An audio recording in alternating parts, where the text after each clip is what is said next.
Bom dia, pessoal. Seja bem-vindo a mais uma aula de prótese fixa.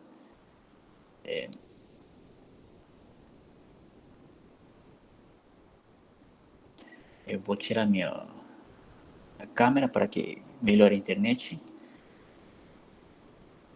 Todo mundo está conseguindo ver minha tela? Por favor, pode escrever no... Obrigado, Rafael. Bom, então, pessoal, a aula passada a gente falou bastante de preparos, princípios e tudo que é uma introdução bem legal da prótese fixa. Eu falei bastante sobre os princípios mecânicos, como que a gente deveria preparar, porque nosso preparo tem que ser o mais paralelo possível, ligeiramente cônico, tentando sempre que seja ligeiramente alto, né? E a altura, ele vai depender sempre do antagonista, ok? E tudo isso vai melhorar a retenção do preparo. Eu também falei bastante o que é retenção, como que a gente consegue melhorar, e também falamos dos diferentes tipos de preparo, que a gente vai falar mais em detalhes hoje também, e qual que seria a resistência e estabilidade que deveria ter um preparo e como que a gente conseguiria obter ela. Quando a gente fala de resistência, é a qualidade do preparo para evitar ser deslocado. Então, preparos mais altos, ok? Eles têm uma maior resistência, maior estabilidade. Okay? Preparos mais cônicos têm menos estabilidade. Então a gente falou bastante em detalhes os tipos de preparo, como conseguir melhorar a retenção e estabilidade. Eu falei para vocês sempre, quando é uma peça unitária, às vezes é mais interessante fazer ligeiramente cônico. E quando são fixas, também ligeiramente cônico. Preparos muito paralelos, a inserção é bastante difícil. Então, aqui temos 3 preparos para uma prótese fixa. O mais ideal, talvez, na prática, vai ser o preparo do meio, ligeiramente cônico, ok? Segundo a teoria, eles falam que o preparo mais paralelo, o primeiro é o mais ideal. Infelizmente, na teoria é interessante, é legal, é bonito, tem sentido. Paredes mais paralelas, mais retenção. Mas dificulta a inserção. Vocês vão reparar durante a clínica, durante o laboratório, que preparos bem paralelos, eles entram com dificuldade, ok? Porque são muito resistentes à inserção, ok? Então, preparos ligeiramente cônicos, não cônicos, ligeiramente cônicos, são mais interessantes. Quem que vai dar essa conicidade vai ser um formato da broca, que a gente falou bastante em detalhes na aula passada. Também falei dos diferentes tipos de terminações. A gente falou qual que seria o mais ideal e quem que cria a terminação. Falei para vocês que as brocas, o formato da broca é quem dá como que vai ficar a terminação na cervical. Falei também dos diferentes tipos de margem que a gente conseguiria deixar, a localização, ele pode ser subgingival, intrasucular, eu gosto mais de falar intrasucular que subgingival, nível da gengiva, ou supragengival. Falei para vocês que a supragengival sempre vai ser a mais ideal biologicamente, mas esteticamente a mais ideal vai ser a intrasucular, a subgengival, ok?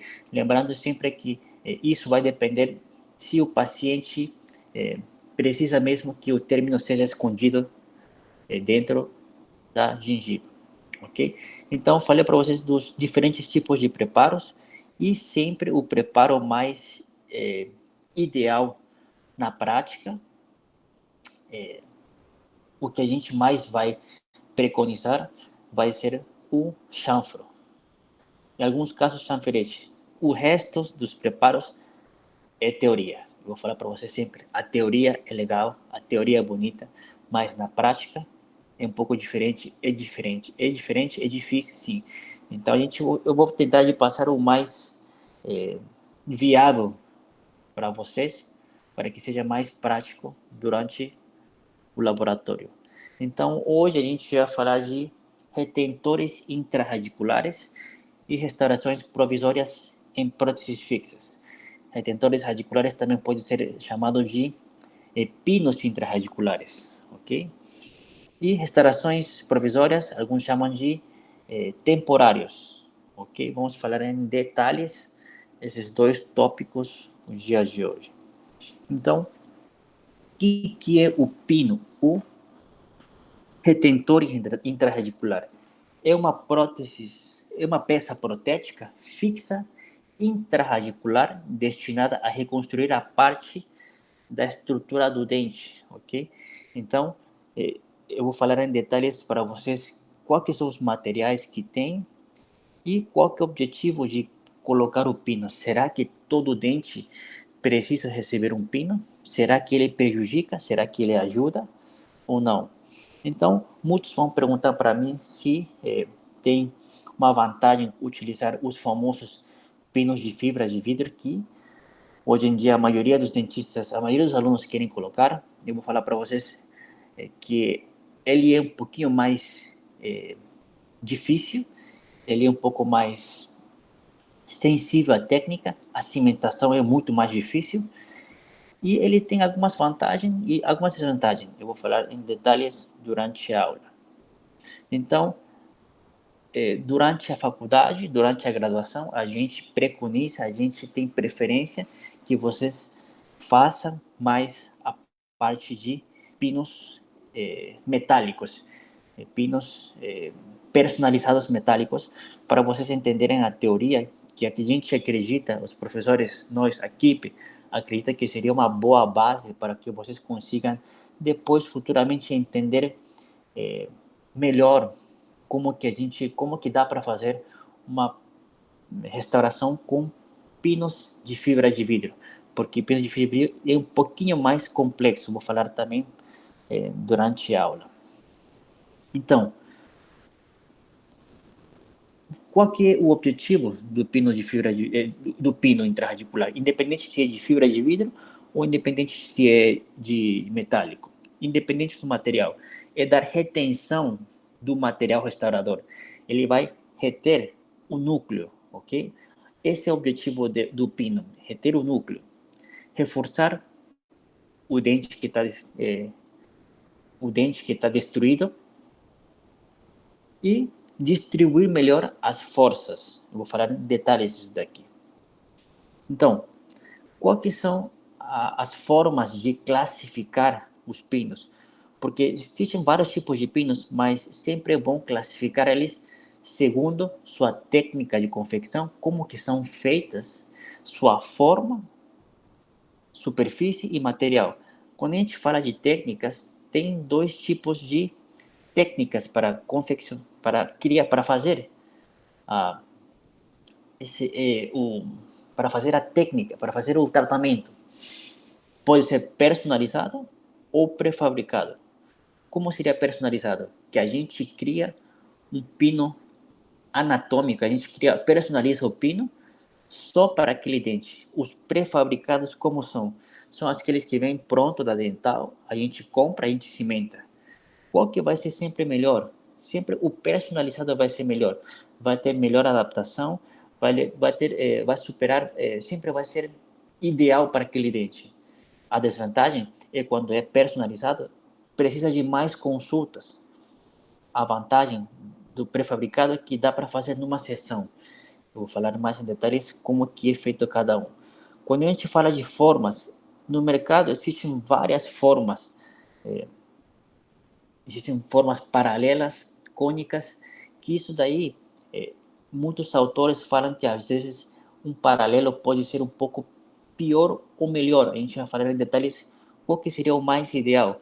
Superfícies, alguns pinos, hoje em dia, têm rugosidades, alguns têm, são totalmente lisos, e antigamente se utilizava muitos enroscados, era como se fosse um parafuso que a gente ia enroscado, não se utiliza mais, é raro ver isso, porque o que acontece? Quando a gente coloca uma rosca dentro da raiz, tem muitas chances de fraturar ela.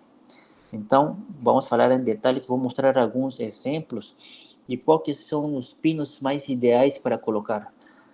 E também temos a classificação segundo o seu material, que pode ser metal ou fibra.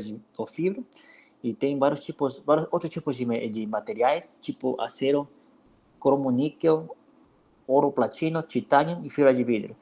Vou falar para vocês que hoje em dia a maioria dos pinos personalizados metálicos são de cromo níquel, e os pré-fabricados já são de titânio ou de acero inoxidável. O ouro não tem mais, e fibra de vidro vocês vão ver em detalhes. Vamos lá. Então, independente de tudo, é bom sempre a gente avaliar se a região onde a gente vai reabilitar, se ele periodontalmente está tudo saudável, né?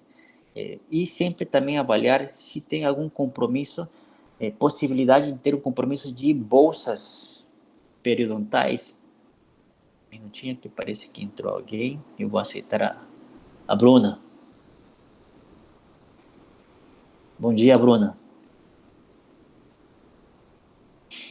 Então, sempre a gente tem que fazer uma sondagem e ver se periodontalmente tem algum tipo de bolsa periodontal, porque ele pode ter um comprometimento com a bolsa periodontal e o ápice do conduto. Então, pode ter uma comunicação perioendo.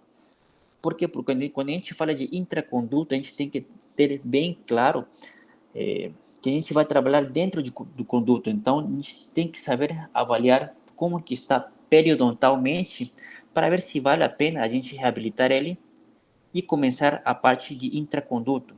Então, sempre temos que avaliar se o tratamento de canal está bem feito e, mais uma vez, como fala a literatura, nem todos os dentes tratados logicamente podem ser restaurados, ok? Então, temos que avaliar, por exemplo, esse caso daqui, talvez o primeiro premolar não seja mais indicado fazer algum tipo de tratamento, o tratamento mais seria uma exodontia, talvez. Então, sempre avaliar periodontalmente e também radiograficamente. Outra coisa que é bastante interessante que fala a literatura fala que o tratamento endodôntico ele não desidrata o dente, ele desidrata mais ou menos o que acontece quando a gente faz um tratamento de conduto, a gente elimina a gente remove, né, o nervo, né, o nervo é feito de líquido, né, então o dente fica desidratado pela perda de líquido. A quantidade de líquido que ele se desidrata, né? A quantidade de desidratação é de 9 a 10%. Isso é um número irrelevante. Então, o tratamento endodôntico não enfraquece o dente, ok? Isso aí eu tenho que deixar bem esclarecido. Muitos falam, não, vamos fazer canal, a gente vai enfraquecer o dente. Não, o que enfraquece o dente é a perda da estrutura. Então, o que significa isso? Que o canal é só uma consequência da perda, da toda a destruição que já teve, ok? Eu gosto de falar que sempre o dente, cada vez que a gente perde uma parede, a gente vai perdendo 20%. Isso aí eu quero deixar um pouco claro, porque a gente vai falar de indicações quando colocar o pino de fibra, quando colocar os pinos, independente do material, quando seria indicado colocar, porque não todos os dentes precisam colocar um pino. Vou falar em detalhes isso. Então, lembrando para vocês que sempre, o que vai depender, sempre, o canal não enfraquece o dente. O que enfraquece o dente é a perda da estrutura. Ok? Então, vamos lá. Quais são os requisitos que um pino precisa para ele estar ideal? E vamos falar também dos componentes. Quando a gente fala dos componentes, como a gente vê na fotografia aqui no gráfico, no desenho que está aqui na esquerda, a gente consegue enxergar que temos a coroa, que vai ser a prótese fixa, e dentro vai estar o núcleo. E quem que vai segurar o núcleo? O pino intrarradicular. E embaixo a gente deixa um tampão de gutapercha, ok? Então esses são os componentes que a gente tem que decorar. Então se a gente vê nessa fotografia, nesse desenho, qual que é a função do pino? A função do pino é segurar, dar retenção ao núcleo. O núcleo, o objetivo dele é dar uma base, um assentamento para quem? Para a coroa. Então, o pino intrarradicular, ele dá suporte, dá uma retenção ao núcleo, ok? Isso daí eu quero deixar bem esclarecido. Vamos, aqui parece como se fosse a sala de aula que tem que esperar e abrir a porta para que entre a Bianca. Todo mundo, vamos dar umas palmas para a Bianca. Bom dia, Bianca. Opa. Vamos lá. Então, e vocês conseguiram reparar que também temos um pouquinho de gutapercha. A gente vai falar em detalhes para que é isso e quanto que a gente deixa de gutapercha para a gente confeccionar, para a gente fazer o tratamento de pino intrarradicular. Ok? Então, sempre deixem, sempre fiquem atentos que o pino, ele dá suporte ao núcleo e o núcleo vai dar suporte à coroa. Então, são todas essas etapas que a gente vai ter que entender claramente. Então, o que a literatura fala de requisitos que deveria ter um pino intrarradicular? Vamos lá. Quanto maior o comprimento, maior a resistência. O que significa isso? Quanto mais dentro do conduto ele está, ele vai ser mais resistente. Isso aqui é um pouquinho lógico, né? O comprimento do pino deve ser pelo menos igual à coroa, igual ao comprimento da coroa. O que significa isso? Vamos lá, aqui temos na radiografia esquerda temos uma coroa com um pino, ok? Que tão profundo o pino está dentro do conduto? Se a gente faz uma medida aqui, ele dá para ver que o comprimento não é igual à coroa. Ele é mais curto que a coroa. Então, esse pino está errado, segundo a literatura, está errado. O que mais fala a literatura? O pino deve ser o mais comprido possível, né? Tem que estar o mais dentro possível. Outra coisa que a literatura fala, 2/3 da raiz. Ele está 2/3 da raiz? Não, ele está 1/3 só da raiz. Então, talvez a pessoa, o colega que fez esse caso, esse pino, talvez faltou na aula de prótese fixa. O que a literatura fala? Outro requisito. O tapete apical deve ter no mínimo 13 milímetros. Ah, isso daí ele conseguiu. Ele tem mais de 13 milímetros. Mas ele não tem os outros requisitos que a gente falou, né? Vamos lá. Na radiografia da direita, a gente consegue enxergar que esse pino, esse dente, essa raiz, talvez não seria indicado para colocar uma coroa, né? Ele tem um ligeiro engrossamento no periodonto, dá para ver que o ligamento periodontal está um pouquinho maior, um pouquinho mais radiolúcido, e a coroa e a raiz é muito curta, né? Mas pelo menos ele conseguiu os requisitos ideais que a literatura fala de pino intrarradicular, né? Que fique 2/3 dentro da raiz, que deixe apicalmente 13 milímetros de gutapercha. Vamos ver outro exemplo aqui. Temos aqui na esquerda um pino que é ligeiramente mais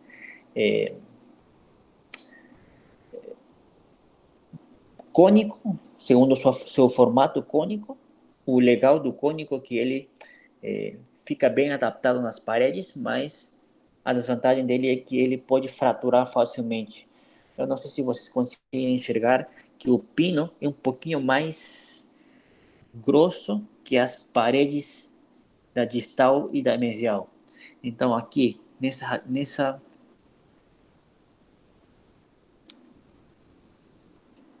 que a literatura fala?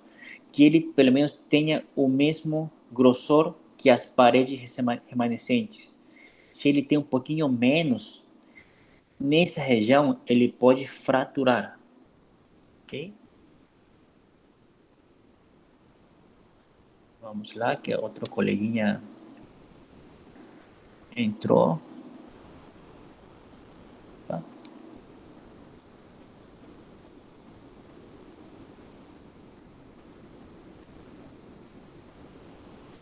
Então, sempre que a gente faz uma desobturação da gutapercha, a gente tem que sempre tentar de lembrar que o pino não pode ser tão grosso igual às paredes remanescentes. Sempre tem que ficar pelo menos a mesma quantidade de, de espessura de pino e de paredes remanescentes. Tudo isso daí a gente vai ter que avaliar antes radiograficamente.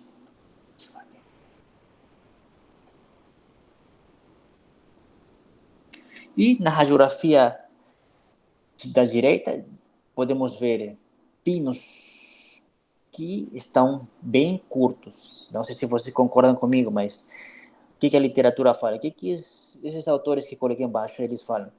Que os pinos têm que ter ser o mais ter o maior comprimento possível, pelo menos deve estar dentro do conduto 2/3 da raiz, pelo menos tem que ter 3 milímetros de gutta-percha. Isso aí eles conseguiram deixar 3 milímetros de gutta-percha, mas os outros, as outras regras eles não conseguiram atingir, né? Talvez eles faltaram na aula de prótese fixa. Vamos lá. Então, pinos sempre tem que ser suficientemente comprido, o mais, o mais dentro do conduto possível, sempre deixando 2 milímetros e sempre tentando de que as paredes sejam suficientemente resistentes e não menores que o pino. Okay? Aqui embaixo coloquei outra regra que era o comprimento, o maior comprimento possível, deixando 4 milímetros de gutta-percha. Outros falam 3, alguns falam 4. A diferença entre eles, visualmente, é bastante difícil, então minha recomendação, deixem 3 a 4. Vamos abrir a porta para Tainá. Vamos ver. Bom dia, Tainá.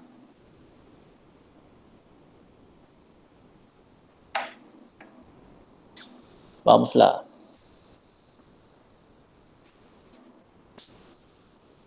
Outros, outros casos. Aqui temos aqui dois. A radiografia da esquerda, parece que o nosso colega ele respeitou aqueles 3 milímetros, talvez, de gutta-percha apical que é necessário deixar, mas talvez ele não conseguiu entender que a gente deveria deixar pelo menos 2/3 dentro do conduto. Ele só desobturou, mas o pino não chega até lá. Então, a gente consegue ver que não está ideal, não está dentro dos requisitos ideais esse tratamento que o nosso colega fez. Então, qual que é o problema dos pinos cônicos? Essa radiografia que vem na esquerda, vocês conseguem ver uma sombra ligeiramente radiolúcida. Eu tirei uma radiografia, fiz uma pequena inclinação e consegui enxergar uma pequena fratura vertical, horizontal, né? Nessa região. Então, pinos que são metálicos pela rigidez e pela conicidade, eles tendem a criar uma fratura na raiz. Então, pinos cônicos não são tão interessantes porque eles conseguem facilitar a que criem uma fratura vertical. Vamos lá. Então, muitos perguntam para mim, Liceu, eu preciso colocar nos dentes multirradiculares, é necessário colocar um pino em cada conduto, em cada raiz? Não. Só colocando um pino na raiz mais reta e comprida é mais que suficiente. Então, nos dentes inferiores posteriores, qual seria a raiz mais reta e comprida? Na maioria dos casos, não é regra, né? A maioria dos casos, né? É na distal. Se vocês perguntam para mim, e no superior, no primeiro molar, qual que seria a raiz mais reta? Geralmente é a palatina. Né? E nos primeiros pré, qual que seria o conduto mais reto? Geralmente seria a palatina, ok? Então, sempre colocando um pino, um retentor intrarradicular no conduto mais comprido é mais que suficiente, ok? Vamos ver. Aqui temos outro caso. Vemos que o nosso coleguinha aqui na esquerda, ele colocou um pino ultra curto. Eu acho que ele esqueceu que o pino deve estar 2/3 do comprimento da raiz. Ele só levou a sério que a gutapercha mínima é de 3 milímetros, mas ele deixou 18 milímetros, talvez, de gutapercha. Professores, esses pinos são flexíveis? Então, quando a gente fala de flexibilidade, a gente fala de módulo de elasticidade. Que tão elásticos são? Que tão flexível? A palavra flexível e elástico bem, são talvez sinônimos, né? Que tão flexível e elástico são, né? Então, a maior flexibilidade tem mais chances de criar uma fratura, né? Então, qual que é a desvantagem de mais flexível? Mais flexível tendem ao pino fraturar, ok? E a maior rigidez tende que o dente frature. Então, aí vai ver o que o dentista vai preferir, que o dente frature ou que o pino frature, ok? Mas eu vou falar em detalhes qual que vai ser o fator mais importante. Não vai ser muito que tão flexível ou que tão rígido é o material. Talvez vai ser outro fator que eu vou falar mais em detalhes para vocês, que seria o primordial para a gente colocar o pino, ok? Então, nesse caso, dá para ver que o colega colocou o pino muito curto e isso daí vai criar umas chances muito altas de fraturar o dente nesse nível. Então, o que a gente fez? A gente removeu o pino e colocou um pino mais comprido, pelo menos 2/3 da raiz. Outra regra que eu gosto de falar, pelo menos que ele passe da metade do dente, pelo menos que ele passe a crista óssea também, eu gosto de falar, porque aqui vamos ver que na esquerda ele não passou nem na crista óssea, né? E sempre deixando 3 milímetros nível apical. Vamos ver aqui, isso daqui são os famosos pinos enroscados, ok? Dá para ver as roscas e não são tão ideal, eles fraturam muito o dente, acho que hoje em dia não se vende mais, mas é legal ver que tem na história, tem muitas chances que vocês vão sair para os consultórios, vão chegar um paciente, vai receber uma radiografia panorâmica ou vão tirar uma radiografia periapical e vão ver isso, vão falar, o que é isso? Antigamente se utilizava bastante esses pinos rosqueados. É interessante a, o que os fabricantes pensaram em que a rosca, o pino, nunca saia, e é verdade, nunca vai sair. mas é que talvez eles não pensaram é que na hora de rosquear pode fraturar. Só tem essa pequena probabilidade, né? Então, hoje em dia não se vê mais, então é interessante vocês conhecerem. Outra coisa que muitos colegas ainda fazem, e vocês vão ver também muitas radiografias, talvez, durante seu dia a dia, depois que se formem, são pinos interradiculares com mini pinos acessórios, alguns falam, né? Que são tipo uma anclagem, né? Sempre a gente tem que, eu sempre falo que quando a gente faz um tratamento, temos que lembrar e temos que tentar que esse tratamento seja retratável. O que significa isso? Que algum dia, quando vocês queiram refazer o tratamento, seja fácil, ok? Então, sempre tratar no retratamento. O que significa isso? Que nunca nada é para sempre. Que sempre, algum dia, tudo a gente vai ter que retratar. Então, vamos supor que esse caso, o paciente, o canal não foi bem feito e talvez ele tenha uma lesão periapical. Então, o que seria o ideal? Retratar o canal. Como que retrata o canal? Teria que remover o pino. Como que remove esse pino com essas duas anclagens que tem aí? Então, muita retenção também não é ideal. É legal, nunca vai sair, sim. Mas na hora de tentar tirar algum dia, o que vai acontecer? Ele vai fraturar. Então, sempre temos que fazer o tratamento, lembrando que a gente vai ter que repetir algum dia. Tudo bem? Vamos lá. Então, o que eu recomendo? Que eu recomendo? Que os pinos sejam sempre paralelos possível, sempre deixando 3 a 4 milímetros de gutapercha apical e sempre lembrando aqui as paredes remanescentes distal e mesial, ou as paredes remanescentes tridimensionalmente, eles sejam maiores que o tamanho do pino, e estou falando de grossor,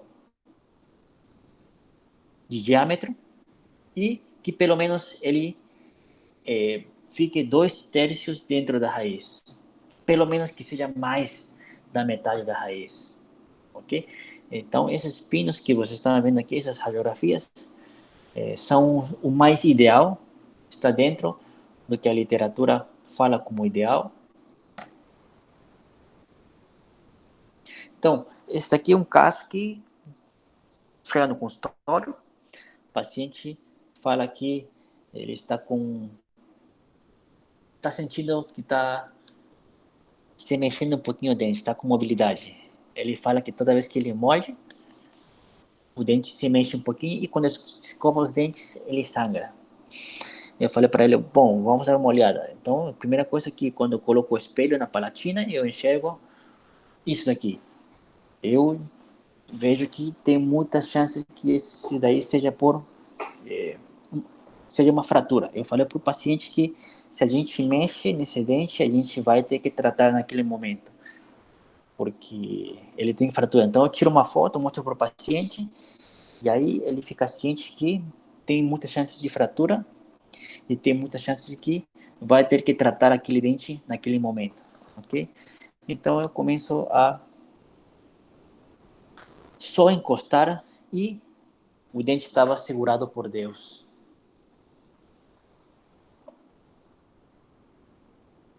E o que eu enxergo? Enxergo que teve uma fratura da coroa, fratura da raiz. Por que motivo? Porque o colega que colocou o pino, ele faltou na aula de prótese fixa. Faltou na aula de pino intrarradicular. Ele não soube que o pino deveria estar pelo menos 2/3 dentro da raiz. Pelo menos 2/3. A maior comprimento, a maior resistência da raiz, do pino. Então, por esses motivos e outros motivos que a gente vai falar em detalhes, teve uma fratura. Então, qual que seria o tratamento desse dente? Desse remanescente, disso que sobrou? Provavelmente vai ter que ser implante, né? Ou outros tratamentos que a gente vai falar em detalhes mais para frente. Então, esse tipo de tratamentos, de pílula intrarradiculares, a gente tem que respeitar, tem que tentar de respeitar essas regras que eu estou colocando aqui na esquerda, para que a gente não crie uma fratura da raiz. Tudo bem, pessoal? Podem falar um oi, sim, Sim. joia, obrigado, obrigado. Vamos lá, então. Outro fator muito importante é o remanescente, quanto que sobra para a gente, ok? Porque muitas vezes a gente acha que o dente, o remanescente, se ele está nível da gengiva, ele está no nível da gengiva, a gente consegue reconstruir. A gente consegue colocar um pino e colocar uma coroa, mas muitas vezes não. Olha esse caso daqui. Temos aqui um central e um lateral. A gente decidiu colocar pinos. Esse daqui é um pino metálico com opaco, ok? Então, como que seria? Ó, o pino e a coroa dá para ver qual que é a função de cada um, ok? O pino intrarradicular ele vai segurar o núcleo vai segurar a raiz, ok? Então, como que é feito? Essa técnica chama técnica de personalização, chama técnica de modelagem, não moldagem, modelagem. Essa técnica vocês vão fazer no laboratório. É colocado aqui 2 pinos de plástico, depois é feito um preenchimento, uma modelagem com resina acrílica vermelha, ok? E depois é feito o preparo que vocês já sabem como que deve ser, segundo a última aula. Temos aqui o preparo. E depois, esse pino vermelho, dá para ver, esse pino de plástico com a resina acrílica. Então, o que seria? O pino de plástico e junto com o núcleo de resina acrílica, ele fica junto. Isso aqui já é um pino personalizado. A gente envia para o laboratório, eles fazem o quê? Eles fazem uma fundição e fazem o pino metálico, ok? E às vezes a gente dá para colocar, pintar por em cima um opaco para que ele fique menos metálico para a futura coroa, ok? Então, isso daqui seria os passos. O plástico vira metal com fundição, ok? Então, o que acontece aqui? Tem um efeito, uma regra muito importante que é o efeito férula. O que significa isso? O quanto de remanescente sobra, ok? O mínimo que tem que sobrar. Ó, eu quero que vocês enxerguem na mesma boca do paciente, temos duas situações. Na direita, a gente tem a raiz está bem dentro da gengiva. O que significa isso? Que a futura coroa não tem aonde abraçar.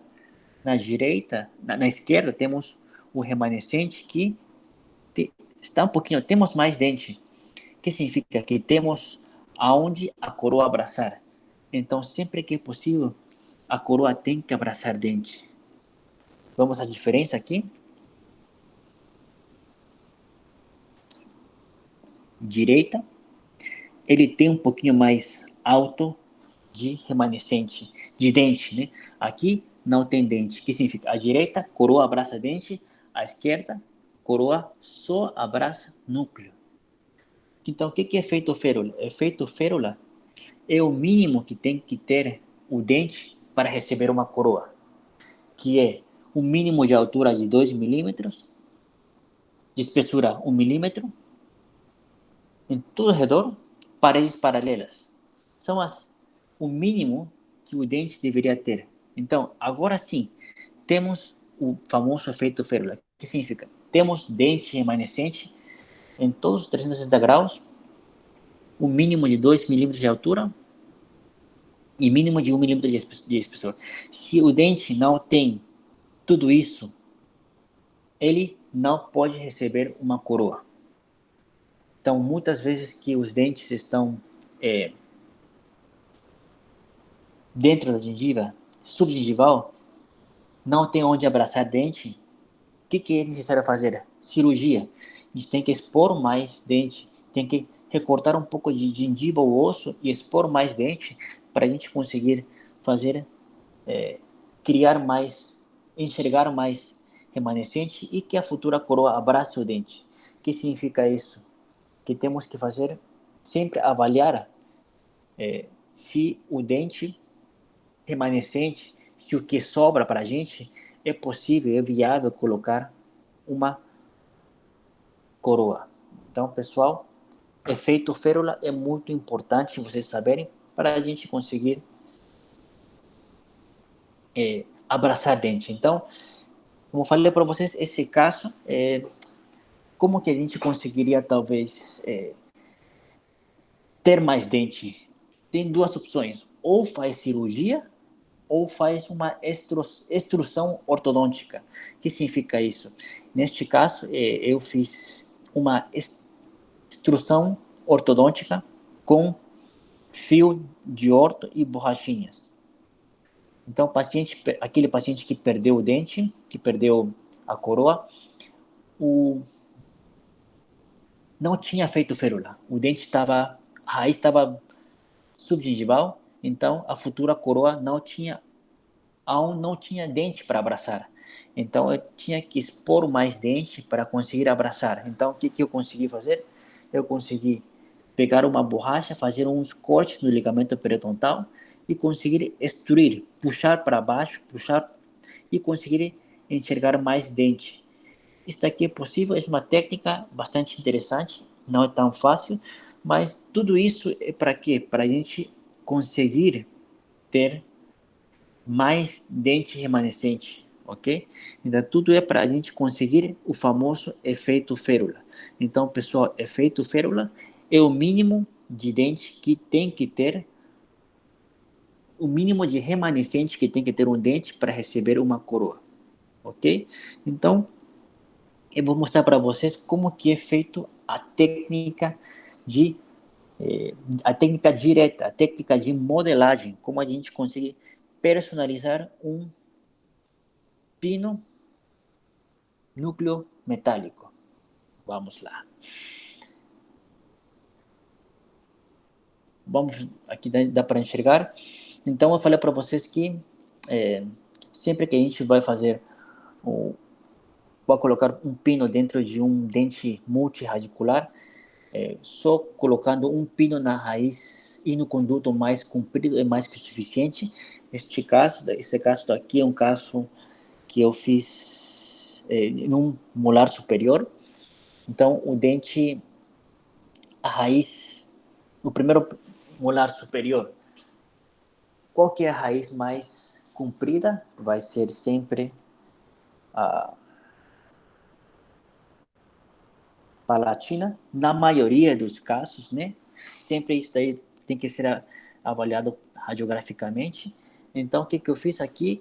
Vocês conseguem ver, o endodontista manda para mim com um cotosol, um material provisório. Depois, o que eu faço? Faço remoção e enxergo dois condutos vestibulares. Eu tampo eles com algum tipo de ionômero e depois eu começo a remover só a palatina. Faço remoção, tentando de chegar a tudo que os requisitos falam, que são 2/3 da raiz e deixando pelo menos 3 milímetros, 3 a 4 milímetros de gutapercha apical, ok? Depois eu coloco um pino de plástico e depois começo a modelar com resina acrílica vermelha, ok? Eu começo líquido pó e vou acrescentando até criar meu núcleo. Eu criei meu núcleo e depois, com todos os princípios mecânicos que a gente falou na aula passada de preparo, eu faço o meu preparo. Uma vez que é feito o meu preparo, a gente obtém esse núcleo, pino núcleo fundido, personalizado, de plástico, né? Aqui ainda é de resina e plástico, né? Isso daqui a gente manda para o laboratório, ele vai confeccionar no metal. E como que fica a boca? A gente coloca um pino, um clipe, pode ser um pino metálico, e a gente confecciona um provisório na mão. Isso daqui eu vou falar para vocês já já. Então, uma vez que chega o pino metálico do laboratório na próxima sessão, o que a gente faz? A gente remove o provisório, seca o conduto e cimenta o pino metálico. A gente vai falar na última aula dos cimentos, quais são os cimentos ideais para metal. Okay? Neste caso, utilizei um número de vidro modificado com resina. Então, essa é a técnica de personalizada, direta, fazer direto na boca. Dá para fazer outra técnica? Sim, dá sim. A gente consegue fazer essa técnica que é com moldagem. Como que é feito? A gente coloca um pino plástico e faz a moldagem. Faz uma moldagem de transferência, ok? Depois a gente vai ter que verter gesso, criar um modelo, e nesse modelo o laboratório faz o pino o pino metálico, o pino núcleo metálico personalizado, ok? Se vocês perguntam para mim qual que é mais ideal, qual que é melhor que outro, sempre a técnica direta na boca vai ser melhor que fazer no modelo, ok? Por quê? Porque o melhor modelo é a boca. O que acontece quando a gente vai para o gesso? Então, o material de moldagem ele sofre distorção, o, e o gesso também sofre distorção. Então, quando chega em boca, ele vai ter 1 milímetro, 2 milímetros, um pouquinho de distorção, ok? Então, muitos podem falar mal do metal, mas, felizmente, o núcleo metálico fundido é e continuará sendo uma boa alternativa, ok? E ele tem um grande respaldo clínico em toda a literatura, ok? Então, pessoal, núcleo metálico fundido é uma boa alternativa. Existem outros materiais? Sim. Tudo bem, pessoal? Sim. Vamos ver quantas pessoas temos aqui. Ok. Até agora parece tudo fácil? Mais ou menos. É. Vocês vão apanhar. Porque não é tão fácil. Eu vou ser sincero, né? Porque eu também apanhei, eu também errei. Mas com o treino e a prática, vocês vão conseguir e cada vez vai ficando menos difícil. Porque fácil nada é. Ok? Então, o que vocês vão fazer no laboratório? Vocês vão fazer a técnica de modelagem, a técnica direta, vão fazer os dentes de manequim que vocês fizeram canal no laboratório com a Lígia. Então, como que vai ser? Vocês vão ter que ter esses materiais aqui. Gesso comum, o dentinho que vocês fizeram canal com a Lígia, cera, uma canetinha, espátula e um copo de café, ok?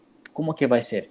Vocês vão pegar a caneta e vocês vão delimitar com a caneta a coroa e a raiz. O que significa isso? Que esse aí vai ser o limite, que até aí vai chegar o gesso, ok?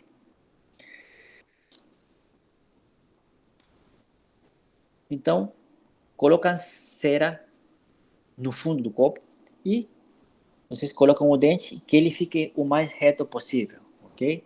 Depois vocês começam a preencher ele com gesso. Para que é isso daqui? Para a gente fixar o dente para que vocês não segurem na mão, ok? Eu vou recomendar para vocês que essa parte é bem fácil, não é tão complicada.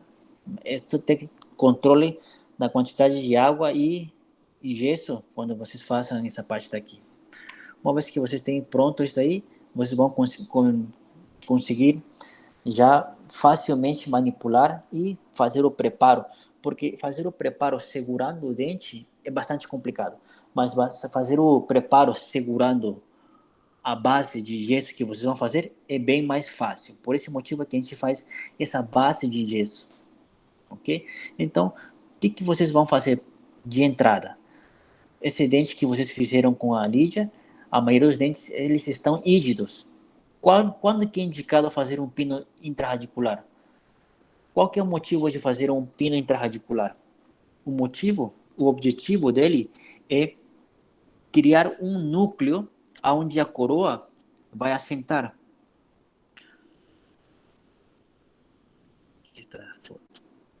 Aqui. Então, quando que é necessário um núcleo?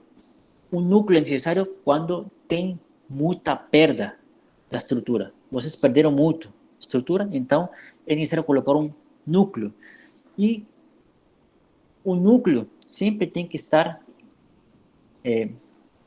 com um suporte de um pino interradicular, ok? Então, em dentes bastante destruídos, é indicado colocar um pino de fibra, um pino metálico. Ó, dentes bastante destruídos, onde não tem um núcleo para segurar, ok? Então, a primeira coisa que vocês vão fazer é fazer a simulação dentro do laboratório. Como que é feito? Chega o dente, vocês vão incluir e começam a desgastar. Desgastam ele. Por quê? Porque o dente que vocês têm, ele está totalmente novinho, ok? Então, vamos deixar o dente indicado para colocar o núcleo. Professor, como vamos ter certeza que estamos deixando 1 milímetro do pino para a raiz? Não entendi a pergunta, Aline. Como vamos ter a certeza que estamos deixando 1 milímetro do pino da raiz? Então, para saber a quantidade, os milímetros, tudo isso vai depender da radiografia, né? Ó, dá para ver nessa posição, nessa vista, que eu não deixo, eu corto toda a coroa, deixando 2 milímetros de altura.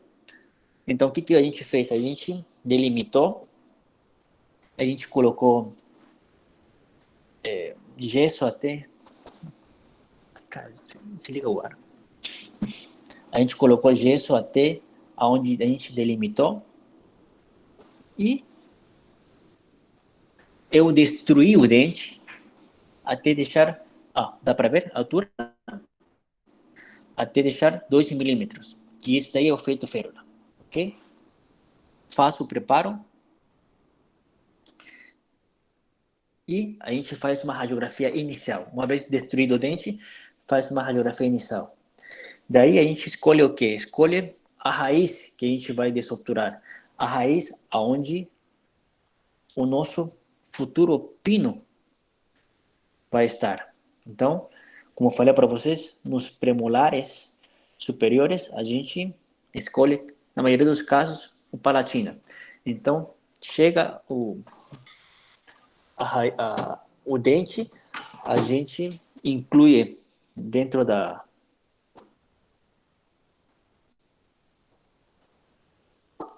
A gente inclui dentro do gesso, destrói o dente, deixa o dente pronto, indicado para colocar um pino, desestruturamos o pino, a raiz conduto palatino,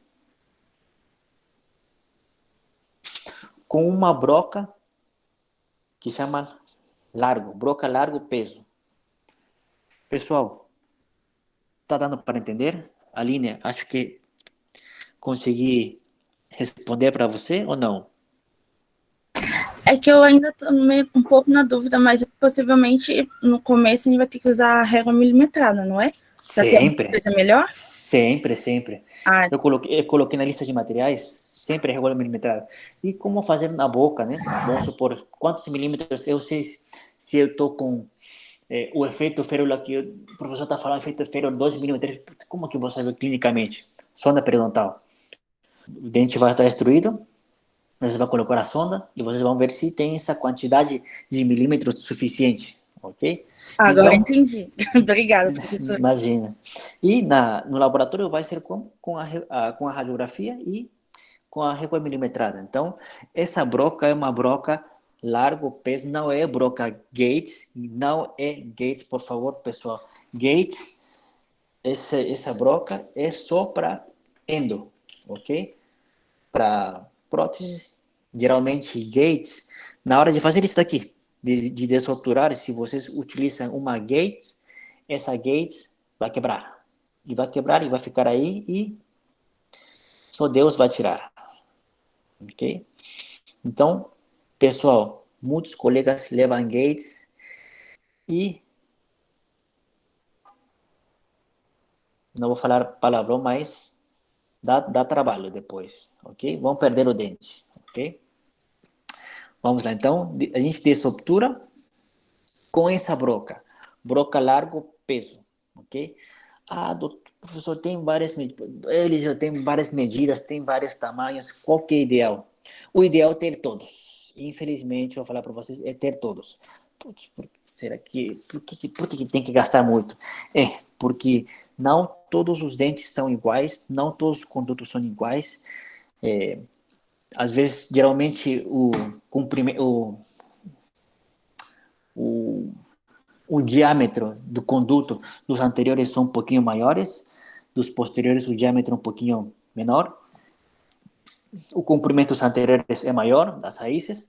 Então, como tem muitas diferenças entre os condutos, o ideal é ter um kit com todos com todas as medidas e comprimentos e a gente sobrepor a broca na radiografia e ver mais ou menos o mesmo diâmetro.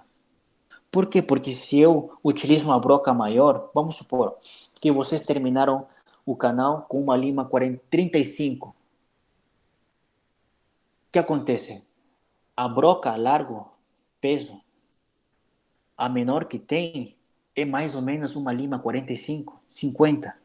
Então, sempre quando vocês vão fazer um pino intraradicular, intraconduto, você tem que falar para o endodontista, oh, vou colocar futuramente um pino aí, ok? E minha broca menor é mais ou menos de diâmetro 45 ou 50, então, por favor, finaliza o canal nesse diâmetro, tá? Porque o que acontece se vocês não falam isso? Vocês vão apanhar na hora de desobturar o conduto. Porque vocês vão entrar num conduto que é de 35 com uma broca de 50, daí vocês vão apanhar bastante. E na tentativa, vocês vão fazer o quê? Podem perfurar, vocês podem quebrar. Então, sempre temos que ter essa comunicação com o laboratório. Então, se me perguntam qual broca, largo, peso compra, comprem todos.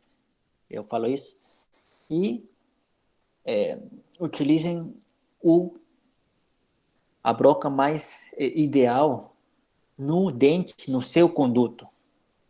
Ok? Então, não tem como comprar só uma para todas. Professor, uma dúvida. A numeração da broca, ela é como nas outras? Tipo, quanto menor é maior e quanto maior é menor? Sim, é mais ou menos assim, sim. Então, o número um geralmente tem um diâmetro menor, número 2 diâmetro um pouquinho maior, geralmente sim. Então, comprem, geralmente tem um kit, ok? Mas como a Mas, gente vai saber qual usar em determinados casos? você vai ter que... Pela radiografia? Isso, dá para ver aqui na direita a radiografia. Você vai sobrepor, vai pegar a broca e vai sobrepor na radiografia e vai ver mais ou menos a distância. Isso daí, no caso que você não tem comunicação com o endodontista, né? O cara que fez a endo, porque geralmente a endo você coloca com qual broca, com qual lima terminou, mas nunca acontece que a gente tem essa informação. Então, se não tem essa informação, vamos supor, chegou o paciente, esse dente é indicado colocar um pino, vou colocar um pino, vamos tirar uma radiografia periapical, tira a radiografia periapical, eu pego meu kit de brocas e eu começo a sobrepor a broca no conduto. E eu tento de chegar o mais próximo ou um pouquinho menos, tá? Nunca mais, porque se eu, na hora de desobturar a gutapercha, eu deixo muito fino as paredes remanescentes, eu posso enfraquecer o dente. Rafael, professor, a gente vai usar a broca largo peso com algum limitador para respeitar os 3, 4 milímetros? Sim, sim. Aqui, essa broca, você tem que colocar um stop endodôntico. Esse stop endodôntico, esse stop endodôntico vai te falar até onde vocês pararem. Então, vocês, antes de começar, na radiografia inicial, vamos de novo, então. A gente destrói o dente, deixa o dente indicado para colocar um pino intraconduto e tira uma radiografia, tá? Nessa radiografia, vocês vão fazer o quê? Vamos conseguir saber qual broca utilizar e quanto vocês vão entrar. Então, nessa radiografia inicial, é uma radiografia para fazer o quê? Odontometria, ok? E, a câmara pulpar eu deixo sempre expulsivo, tá? Nunca deixo de retentivo, porque eu vou colocar aí dentro o quê? Resina acrílica. Se eu coloco e não está expulsivo, ele não vai sair, ok? Então, a câmara pulpar sempre expulsivo. Então, pessoal, a primeira radiografia é para quê? Para odontometria, ok? Radiografia inicial, odontometria. Rafael, acho que aqui dá para saber quanto vocês vão colocar. Vamos supor, da parte mais coronária até apical, ele tem mais ou menos 21 milímetros, ok. A literatura fala que eu tenho que deixar 4 milímetros mais ou menos. Se é 21 menos 4, é 17. Então, eu posso entrar até 17 milímetros. Não necessariamente entre 17. Posso até, ok? Então, porque a literatura fala mínimo 3 a 4 milímetros. Não deixa sempre 4 milímetros, tá? Mínimo. Por quê? Porque às vezes uma raiz tem 26 milímetros. E os nossos pinos, no máximo, têm até 17 milímetros. Rafael, eu consegui responder a tua pergunta? Aline, tudo bem? Professor, deixa eu com outra dúvida. Como eu vou saber que eu entrei mais ou menos, se eu for 17 milímetros, como eu vou saber que eu entrei já no espaço de 17 milímetros? Sendo que a broca tem 28. A gente, assim, como eu vou ter uma noção visual? Radiografia. Então, você vai fazer o quê? Você vai pegar a radiografia, você vai pegar a régua milimetrada e vai colocar um stop. Sabe o que é stop, né? Stop de endo, né? Nas limas, né? Você coloca, tá vendo aqui no vídeo? Tem um stop, essa borrachinha azul. Isso daí me dá o limite até aonde chegar, tá? Então, uma vez que eu faço minha desobturação da gutapercha, eu tiro uma radiografia com o pino, tá? Com a broca, desculpa, com a radiografia com a broca. O que eu faço? Eu calculei mais ou menos quanto que eu vou entrar, desobturo, sempre com stop, para que me dê o limite até aonde, e depois tiro uma radiografia com a broca. Essa radiografia com a broca. Então aí consigo enxergar se eu cheguei na distância que eu queria. Aline, tudo bem? Consegui Tudo. responder? Sim? Obrigada, professor. Certeza? Sim. Tá bom. Então, pessoal, alguém tem dúvidas? Bom, as dúvidas vão surgindo também durante o laboratório, mas eu quero que vocês acompanhem um passo a passo.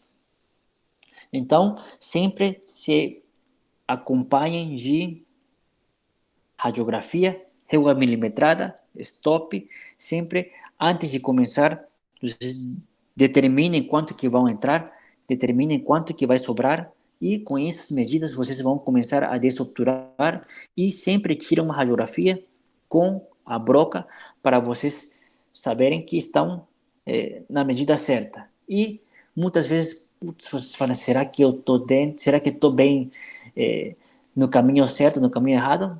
Então, às vezes, é bom tirar uma radiografia durante para saber se está no caminho certo. O que acontece na prática?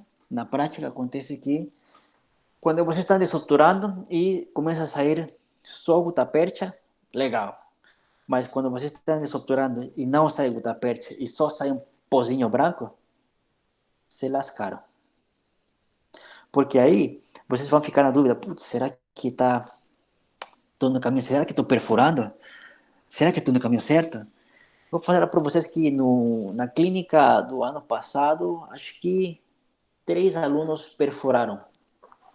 O que significa isso? Que na desobturação eles não começaram a tirar radiografia com frequência para ver se no caminho certo e perforam. O que acontece aí? Tem que fazer extração. Okay? Então sempre tem controle com radiografias e por isso que a gente sempre tenta escolher a raiz mais reta. Não são fáceis e a broca, largo essa daqui, essa broca que é estrutura, ele não curva, ok? Então, pessoal, muito cuidado, ok? Depois que eu fiz a desobturação, eu coloco meu pino de plástico, ok? E começo a fazer a modelagem, ok? Dá para ver que eu faço pó, líquido e levo. Líquido pó, vamos lá, ó. Líquido pó, pum. Líquido pó, coloco. Obviamente, a câmara pulpar, ele está totalmente expulsiva e eu coloquei bastante vaselina, ok? Vaselina sólida. Então, basicamente, a prótese e a radiografia são caçadas durante o... Isso! Infelizmente, sim. Infelizmente, vocês vão ter que levar bastante radiografia. A gente pediu 8 radiografias. Acho que vai ter mais radiografias. Infelizmente, sim. Para aqueles que não gostam de endo, infelizmente, sim. Ok? Então, pessoal, aqui, deixo a minha câmara pulpar expulsiva, vaselino bastante, coloco meu pino de plástico, pincel, líquido pó e levo. Líquido pó, levo. Tem uma gasa do lado que eu vou limpando, ok? Líquido pó, levo. Líquido pó, levo. Ok? A primeira coisa que eu deixo modelado, é a parte interna do condutor. Ó, primeira etapa, a parte interna. Eu tiro, coloco, para quê? Para que controlar essa contração. Esses acrílicos, eles contraem e aquecem. Então, se você não deixou expulsivo, ele nunca vai sair, ok? Ó, eu faço o meu preenchimento. Ó, essa aqui é a segunda etapa, que é a parte externa do conduto, a parte externa da câmara pulpar, e sempre colocando e removendo. Mais uma vez, líquido pó, então eu faço a parte interna. Essa técnica é a técnica de modelagem, a técnica direta de personalização. Personalizar o pino, ok? Primeiro, faço a parte interna do conduto, a parte interna da câmara pulpar. Por quê? Porque essa etapa é mais crítica, pode ser que nesse momento grude, fique fixo, então fique bem esperto. O cabinho eu não tiro, porque ele me ajuda, porque com a pinça eu consigo remover e colocar e controlar a contração de polimerização que tem. Ó, mais uma vez, sempre tiro, coloco, tiro, coloco.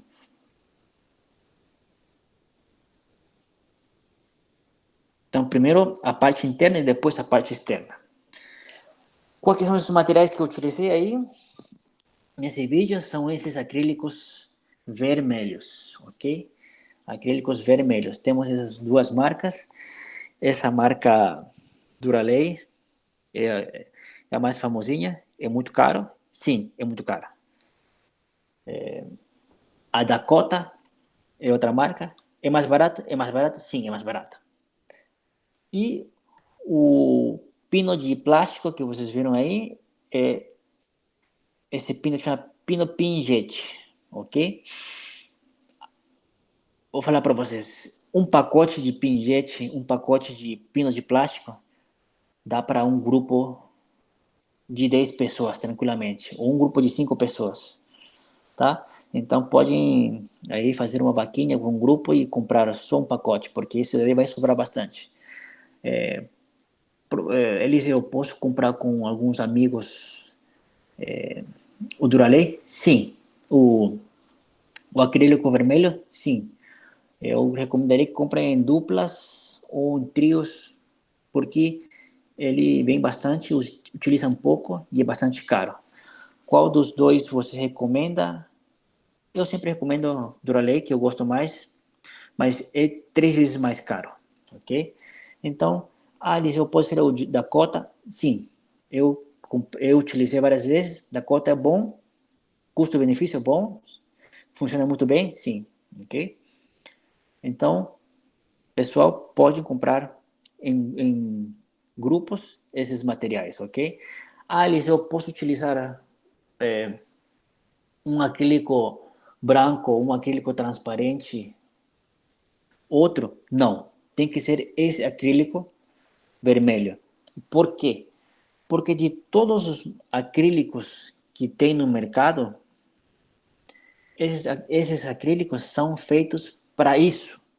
Esses acrílicos são aqueles que sofrem menor distorção, ok? Então, acho que na matéria de materiais sanitários, vocês viram que tem não só um tipo de acrílico, são vários tipos de acrílicos. Tudo bem, pessoal? Pessoal? Tudo. Sim, professor. Desculpa? Não entendi. Tá muito Tudo alto. certo, pode continuar. Obrigado. Ok, então aí começa o preparo.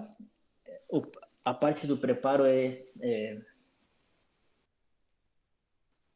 essa parte do preparo, a gente começa a lembrar tudo que a gente fez no primeiro laboratório. Pessoal, lembrando que esse laboratório é o terceiro ou quarto laboratório. Primeiro a gente faz laboratório de preparos e depois faz o laboratório de modelagem de pinos, ok? Então, já para essa etapa, vocês vão já chegar espertos para preparo em próteses fixas. Então, vocês fazem o preparo junto com o seu núcleo. Começa a preparar. Então, o cabo, vocês veem que eu não removo e a parte, a altura, eu deixo para o final. A primeira coisa que eu faço é as paredes paralelas, sempre lembrando que eu vou deixar sempre o efeito férula, onde o dente vai, a coroa vai abraçar dente, ok? Então, uma vez que finalizam, a gente tira uma radiografia final. Então, o que a gente tem que ter? Temos que ter 3 radiografias, ok? Uma radiografia inicial, que seria a radiografia de odontometria, uma radiografia com o pino, uma radiografia com a broca, radiografia inicial de odontometria, radiografia de trabalho, que é com a broca, e radiografia final, que vai ficar assim, ok? Vou mostrar para vocês, então. Esses vídeos, isso aqui era durante a aula, né? Estão no YouTube também, vocês vão acompanhar durante a aula. Então, as etapas vão ser assim. A primeira coisa que vocês vão fazer é incluir o dente em gesso para que fique mais fácil de vocês manipularem, não o dentinho solto, senão o bloco de gesso. Então, antes de incluir, vocês vão delimitar com caneta, vocês vão colocar gesso, tudo isso que a gente já falou. Depois, vamos destruir o dente. Destruir o dente. Vamos deixar um dente indicado para colocar pino intraradicular. E aí, começa com uma radiografia inicial, que vai ser para odontometria. Então, aí sempre deixando sempre a câmera por par expulsivo e começamos a remover já a gutapercha com as medidas que a gente calculou com a radiografia inicial, ok? Depois fazemos a modelagem com o acrílico vermelho e o pino plástico. Depois fazemos o preparo e depois a radiografia final. Então, pessoal, isso daqui está no YouTube, vocês vão conseguir acompanhar facilmente. Tudo bem? Fácil? Não, mas tudo bem. Vamos lá. Então, isso daqui é bom saber. Infelizmente, na graduação, a gente, as pessoas que querem, na clínica, você pode fazer um grupo, talvez, ou com a dupla, pode pegar um caso e falar comigo e falar, professor, a gente está querendo fazer um caso com pino de fibra de vidro. Então a gente faz. Mas a gente vai ter prioridade a pinos metálicos, ok? Por quê? Porque pino de fibra de vidro é um pouquinho mais diferente, a manipulação, a técnica é um pouco mais sensível. Ele tem suas vantagens. Acho que essa parte de teórica, quem fala mais é a parte na matéria de dentística.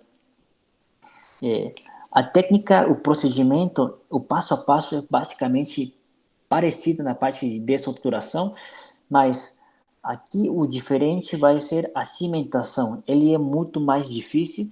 A gente tem que saber bastante de cimentação, de adesão. Aqui não é o mesmo cimento que é utilizado para metal. O passo a passo é um pouquinho diferente na hora de cimentar, mas a confecção é a mesma que a parte metálica. Então, a única coisa que muda é o material e a cimentação. E muitos me perguntam assim, como que a gente faz a desobturação?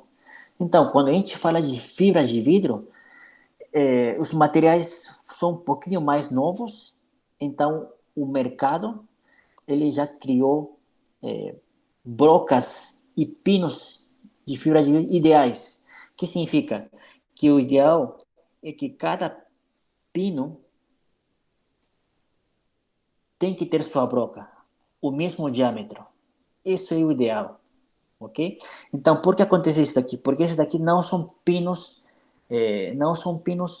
personalizados. Esses daqui são pinos pré-fabricados. São pinos que vêm pronto da fábrica, que a gente compra na Dental e faz numa sessão. Então, temos que ter o pino do mesmo diâmetro que a broca. E do mesmo jeito, a gente faz a odontometria, a gente faz as medidas, os cálculos com a radiografia inicial, como vocês podem ver na fotografia aqui embaixo. As duas marcas que dominam o mercado de pinos de fibra são essas duas. As pessoas que têm interesse durante a clínica podem ter a sorte ou achar um paciente que precisa colocar de fibra de vidro, mas só que aí a parte de custo de cimentos e de pinos é bem mais alta. A gente vai falar em detalhes a grande diferença deles, ok? Então, a primeira coisa que a gente tem que saber é que a indicação, a maior vantagem de pinos de fibra de vidro é a estética, ok? A estética e a flexibilidade um pouquinho, ok? Então, quando é que é indicado colocar pinos intrarradiculares em dentes bastante destruídos, ok? Nesse caso, vocês conseguem enxergar que são 4 coroas anteriores que estão bastante destruídos. Tudo que é abaixo de 1 milímetro eu tenho que remover porque ele vai quebrar. Eu decidi colocar pinos de fibra de vidro, porque eu vou colocar coroas bem translúcidas e eu não quero que apareça o metal. Então eu começo a fazer a remoção, deixar toda a câmara por par expulsiva e sempre tentando de deixar o efeito férula, o mínimo de remanescente, ok? Acho que vocês conseguem enxergar que todos os dentes têm um mínimo de 2 milímetros. Essa parte importante que a gente falou de o mínimo que tem que ter de remanescente, ok? Então, efeito férula importantíssimo. Dá para enxergar que eu tenho aquele mínimo que eu falei para vocês e começo a colocar meus pinos. Até aqui, nada muda. Pode ser de metal ou pode ser de fibra de vidro. Tudo igual. Os conceitos são os mesmos. A única coisa que aqui muda já é o material. A cimentação é muito mais complexa, ok? E dá também para personalizar esses pinos de fibra de vidro com resina composta, usando os mesmos conceitos de metal, ok? Os mesmos conceitos que a gente vai fazer de modelagem. Então, pessoal, a gente quer que vocês dominem a parte clássica para vocês começarem a entender um pouco e fazer com outros materiais, ok? Sempre tem que entender que a cimentação é muito mais complexa e muito mais cara. Infelizmente, esses materiais de cimentação bastante caros e a gente vai falar em detalhes na última aula os diferentes tipos de cimentos que tem hoje em dia no mercado para a gente conseguir cimentar. Ok? Uma vez que a gente cimenta esses pinos de fibra, a gente precisa fazer o quê? O núcleo. Ok? Como que seria o conceito no núcleo metálico fundido, na modelagem, no metal? Ele já vem pronto, já é uma peça pronta, ele já é personalizado. A gente aqui, e é feito fora da boca, é feito em 2 sessões. Okay? Aqui já é feito numa sessão e é feito com outros materiais. O conceito, a ideia é toda a mesma. A única coisa que muda é o material. Então, é legal, muito interessante vocês dominarem tudo isso no laboratório, na parte de metal, para vocês depois usar os mesmos conceitos, princípios e levar para a parte de fibra de vidro com resina composta, ok? Então, sempre lembrando para vocês que quando pino de fibra de vidro é um pouquinho mais complexo a cimentação, mas dá para ver tipo de preparo, a conicidade, o paralelismo, o efeito férula, o núcleo, tudo é igual, todos os mesmos conceitos. Tudo bem, pessoal? Perguntas até aqui? Não. Rafael, não parece fácil? Não parece fácil mesmo. Não é fácil. Então, pessoal, eu vou continuar. Eu vou continuar a parte de... A gente agora vai falar de próteses provisórias, temporários. Essa parte é mais curta. Ok? Então, qual que é a definição de próteses temporárias, próteses provisórias, né? É uma prótese fixa ou removível, destinada a melhorar a estética, estabilização, função e proteção durante um período limitado de tempo. Pessoal, isso aqui é muito importante. Limitado de tempo. O que a literatura fala, cara? Que vocês podem deixar no máximo 2 meses um provisório, porque depois começa a contaminar demais. O material que é utilizado não é tão interessante, ok? Então, as próteses provisórias são por período limitado, ok? Para depois ser substituído por uma prótese ou restauração definitiva. Eu não gosto de falar a palavra definitiva, porque nada é definitivo na vida, mas a literatura fala esse termo. Vamos lá. Quais são os requisitos biológicos que deveriam ter os provisórios? Eles têm que estar bem adaptados. que significa isso? Que não pode invadir a parte periodontal, ok? Ele tem que isolar a temperatura que pode ter de líquidos, de líquidos ou de comida, né? Porque o que acontece? Vamos supor que a gente vai fazer um dente vital, a gente vai preparar um dente vital e a gente deixa exposto os túbulos dentinários, a gente deixa exposto, a gente remove bastante dente, então o dente pode ficar bastante sensível. Então, o provisório faz um isolamento térmico, ok? E sempre tentando de não invadir o espaço biológico, sempre tentando de não encostar na gengiva. Vamos lá. Então, ele também vai manter o espaço. Às vezes, em alguns casos, a gente tem que manter o espaço para evitar que se movimentem os dentes.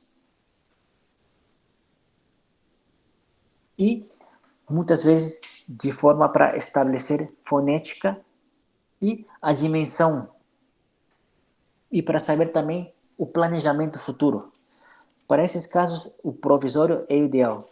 Mas a gente tem que respeitar o espaço, dar espaço para que o paciente consiga higienizar. Então, vamos ver esse caso, vocês conseguem ver que na parte anterior, ele não tem aonde o fio dental passar entre meio dos dois.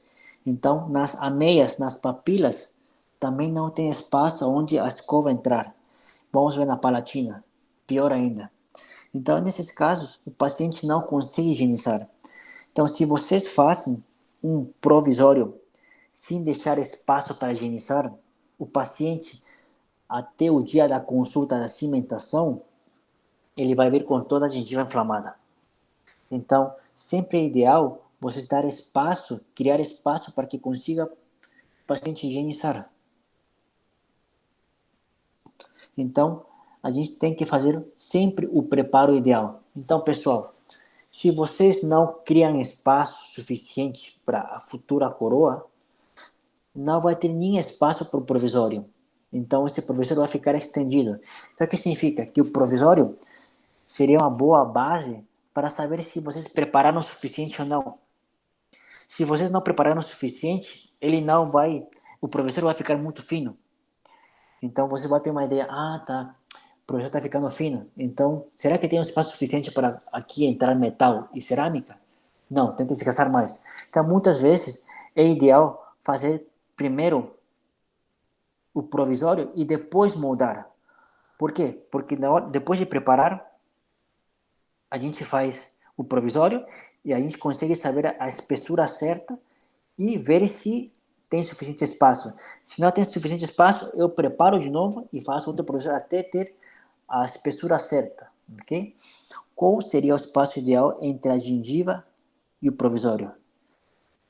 Não ter espaço, tá? Então, até onde a gente deixa o provisório?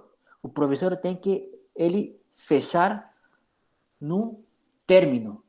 Então, que tão perto ou longe fica da gengiva vai depender de quem? Do nosso término, da nossa linha de terminação. Aonde que vai ficar meu provisório? Depende do meu término. Então, a gente volta à primeira aula. A gente tem que lembrar que temos vários tipos de término, várias localizações de término. Terminação subgengival, terminação nível da gengiva e supragengival. Então, o provisório vai ficar aonde? Aonde a gente colocou a nossa margem. Tudo bem, Aline? Então, nessa fotografia que vocês conseguem ver, a minha margem, linha de terminação, está onde? Supragengival. Nesse canino, acho que não, nesse lateral, está supragengival. Então, o provisório vai ficar até essa margem. Um pouquinho.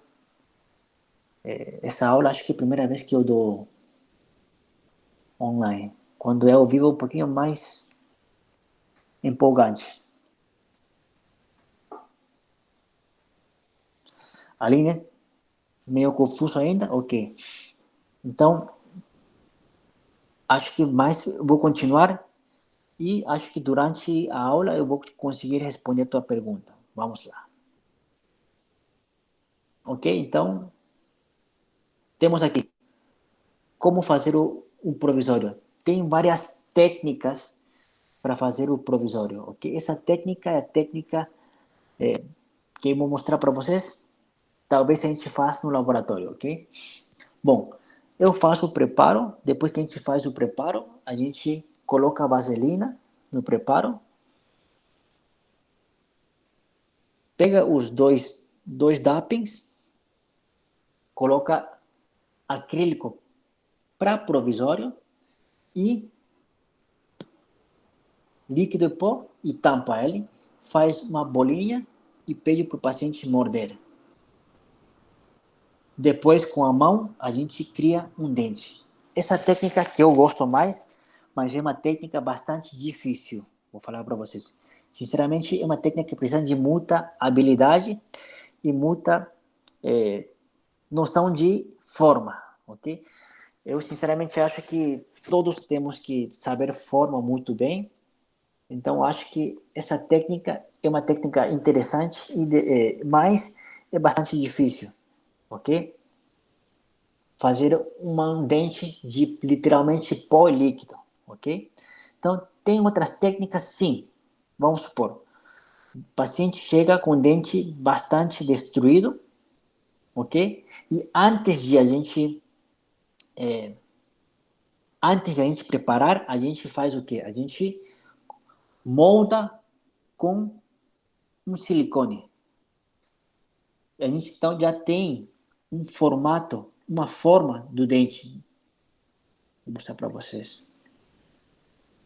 Aqui.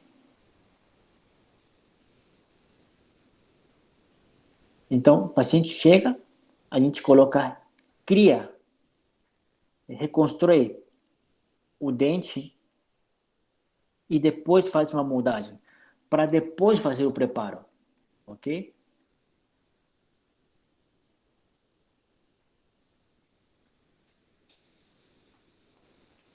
Pego minha guia de silicone, a minha moldagem de silicone, coloco algodão, vaselina e começo a colocar líquido e pó dentro da minha guia, ok? Preencho ele de resina, removo o algodão e assento novamente no meu preparo, ok? E fica pronto o meu provisório. Tiro e elimino o excesso e a gente consegue ter o provisório. Essa técnica que a gente vai fazer no laboratório. A gente vai falar mais em detalhes daqui a pouco. Você deve estar muito com a dúvida agora, mas até finalizar a aula, acho que as lacunas vão se preenchendo. Vamos lá. Está aí no setor posterior, no setor anterior. Quais são as formas que dá para fazer, as técnicas que dá para fazer um dente provisório? Existem os famosos, as cartilhas de dente de estoque. Vocês calculam um dente que vai ficar o mais parecido no dente que a gente vai fazer provisório, removem a parte palatina, deixam ele igual faceta, uma facetinha, zona vestibular e colocam no preparo. Eu coloco uma bolinha de resina acrílica e assento e posiciono a faceta de dente de estoque, ok? Aqui eu começo a preencher líquido pó, até preencher totalmente as áreas palatinas e proximais. Tudo bem? E depois eu faço meu reembasamento. Eu coloco resina, porque às vezes nunca fica tão adaptado. Sempre quando a gente utiliza esses maxicutes que vocês vão ter que comprar para o laboratório de provisório, sempre a posição tem que ser desse jeito. Ligeiramente paralelo. Ok? E alinhe. aqui nessa fotografia. Até onde fica meu provisório? Até onde fica meu provisório? Nessa fotografia dá para enxergar aqui o meu preparo, a terminação ficou supragengival, ok? Então, olha até onde terminou, até onde que está o preparo e até onde que está o provisório. Então, eles ficam um pouco adaptados nessa região. Então, que tão perto da gengiva fica provisório vai depender da onde que a gente deixou a nossa linha de terminação. Então, o espaço ideal entre a gengiva e o provisório sempre seria o mais longe. Isso vai depender de quê? Da onde que a gente terminou o nosso preparo. Aline, Oi? nada até agora? Sim, Melhorou? Um agora melhorou. pouquinho? Obrigada.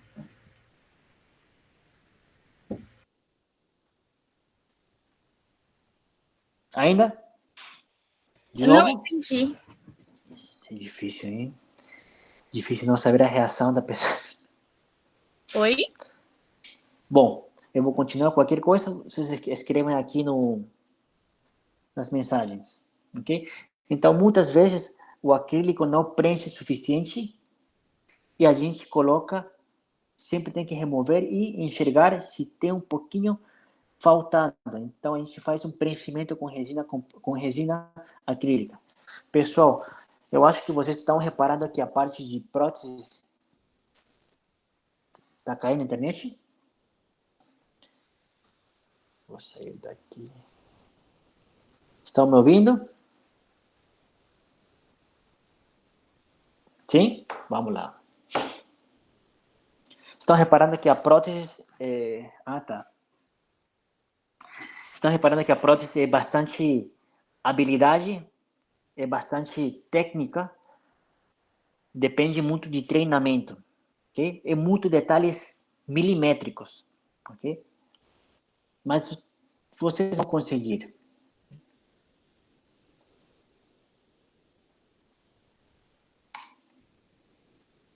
Então, pessoal, aqui, ó. Mais uma vez. Aonde que vai ficar meu provisório? Meu provisório vai ficar aonde a gente terminou. Se a nossa preparação terminou longe da gengiva, então fica longe da gengiva. Ó, dá para enxergar nas fotografias? E a adaptação vai ficar tudo de que tão preciso fica o nosso provisório, ok? Isso também vai depender de que tão preciso a gente fez o nosso preparo. Então, essas pequenas irregularidades que vocês conseguem ver nas setas, isso daí vai acumular comida, ok? Então, temos que ser o mais preciso possível. Então, muitas vezes, quando fica irregularidades, a gente tem que reembasar o provisório. O que significa? Colocar mais resina acrílica para a gente preencher essas regiões. Ó, agora ficou bem melhor, ficou mais adaptado, sem gaps, sem interferências, ok? Mas feito o nosso provisório, o ideal seria fazer um bom polimento. No kit que vocês vão comprar, eles têm todas essas sequências para a gente deixar o mais polido. Mais polido, o provisório fica menos chances de pegar pigmentos e pegar cheiros de comida, ok? Vamos lá. Então, sempre quando setor anterior, o ideal é que a gente faça o quê? A gente faz um encerramento de diagnóstico. A gente fazer o encerramento, vamos supor, este caso anterior, caso que eu vou fazer 4 coroas anteriores, ok? O paciente chega e fala, doutor, quero fazer o dente anterior, ok? O que a gente pode fazer? O ideal moldar em si, fazer um encerramento de diagnóstico. O que significa um encerramento? Como que vai ficar? E a gente conseguir fazer uma muralha, uma pequena guia para a gente fazer o provisório. Então, chega, paciente moldo, faço o enceramento e eu tenho minha guia para fazer o provisório. Essa guia que eu fiz de acetato, a gente vai fazer de silicone, ok? Faço a minha guia e depois levo para a boca. E fica desse jeito. Vocês conseguem ver que esses dois provisórios estão juntos.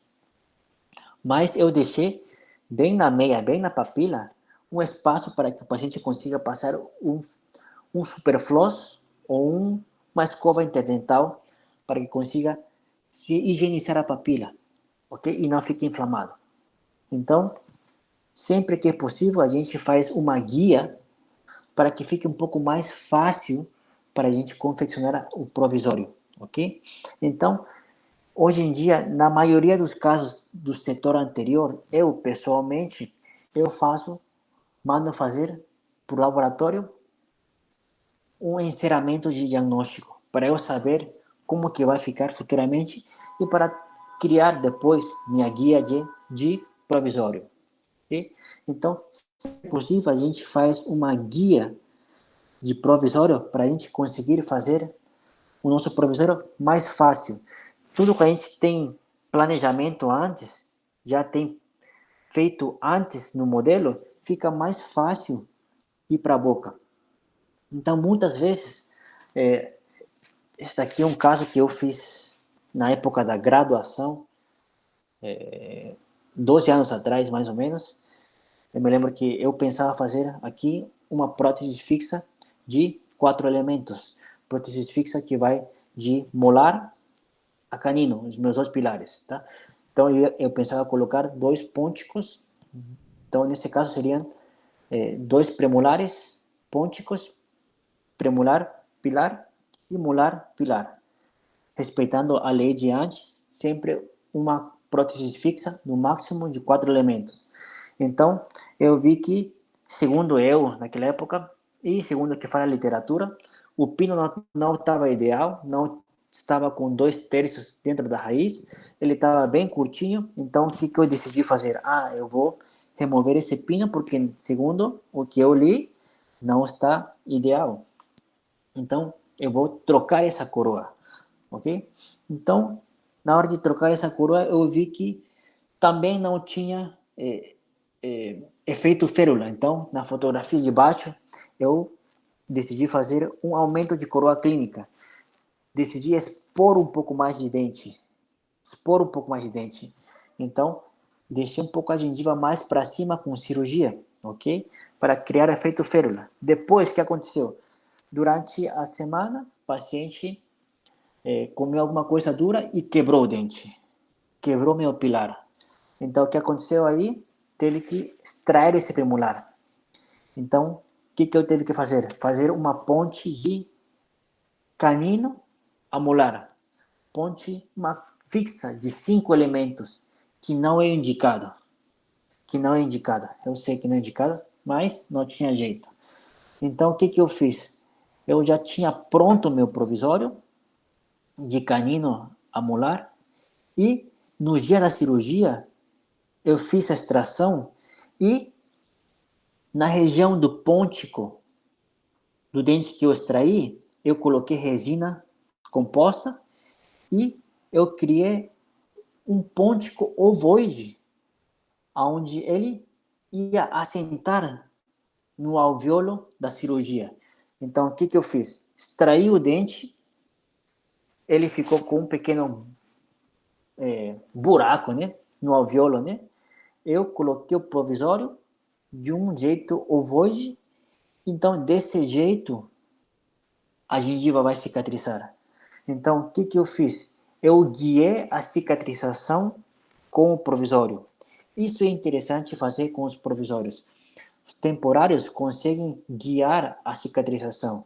Então, aí, com essa técnica que eu fiz nessa fotografia, nesse caso, dá para ver que eu consegui criar um melhor perfil e parece que tem dente, esse pôntico, essa área edêntula, parece que tem dente, parece que está saindo daí um dente.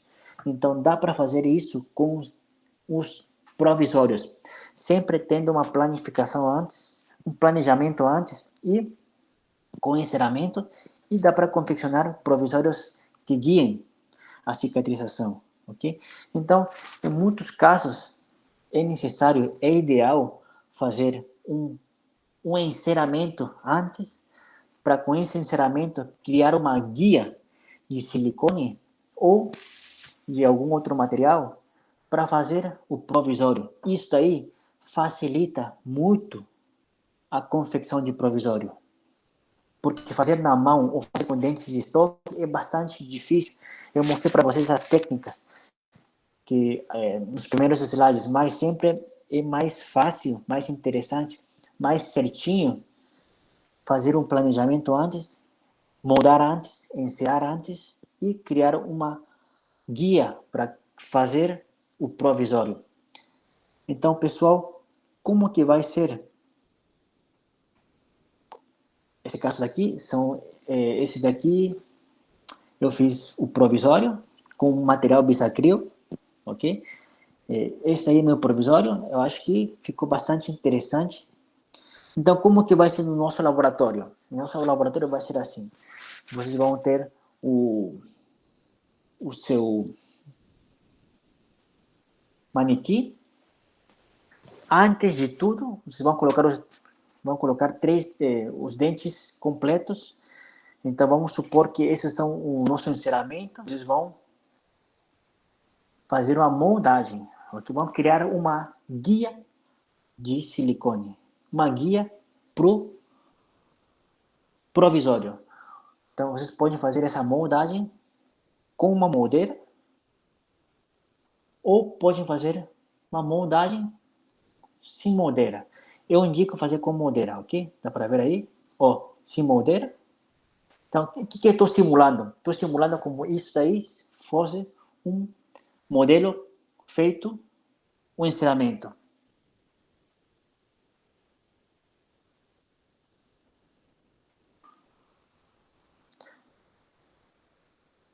Feito já a minha guia de encerramento, minha guia de provisório, eu já tenho pronto para fazer. Pessoal, está caindo na internet? Está tudo bem?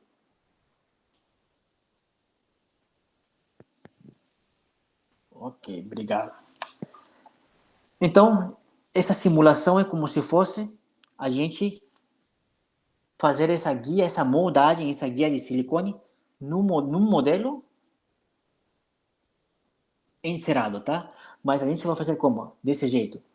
Moldar o manequim que já antes de preparar, com os dentes novinhos, ok?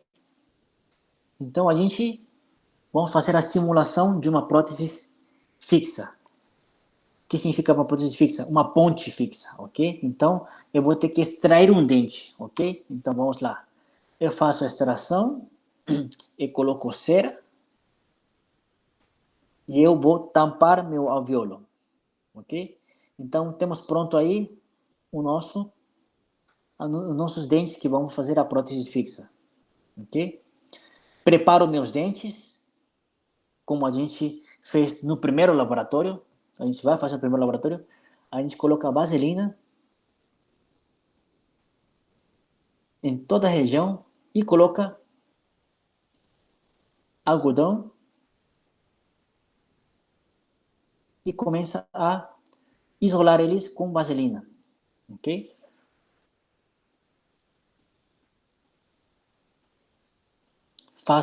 Coloco líquido, resina acrílica líquida e coloco o pó.